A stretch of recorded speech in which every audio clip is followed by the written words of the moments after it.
Okay, with question 7, the good news is that part A is 4 pretty easy marks for getting your 2 geometrical transformations.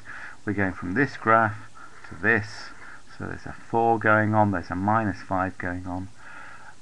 The students normally find this one of the easier topics. Go back to chapter 1, look up how you were taught how to do this, and get the transformations in the correct order. Really important that you do that, because that's really what you need to set up part B. We've got to sketch this graph, which is the graph of the thing you've just dealt with, which is a plane quadratic, but with the modular signs, the negative parts of the graph just flip up above the x-axis, and you want to get them curving the right way. If you find that hard to visualize, then get a credit card or whatever out, or something you can use as a mirror, and make sure the ends of your graph curve correctly, because you can lose a mark for that, and show the intersections with the x and the y-axis really clearly. This certainly is a re-entry point.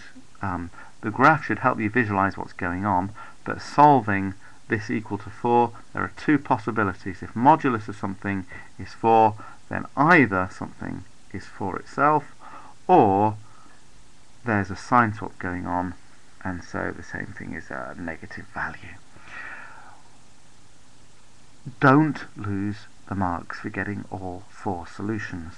Okay, having got to what x squared equals, this will happen on call 3. You will have to remember that there is more than one solution to that, so put in the correct symbol and get all 4 solutions to get these 3 marks. And this is for putting together those 4 crossing points you found in C1 together with the graph.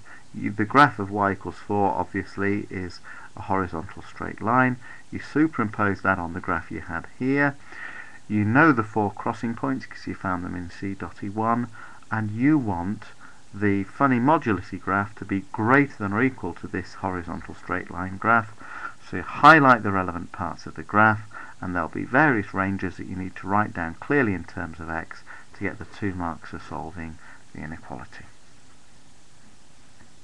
You have an example a bit like this, or a lot like this, in your notes.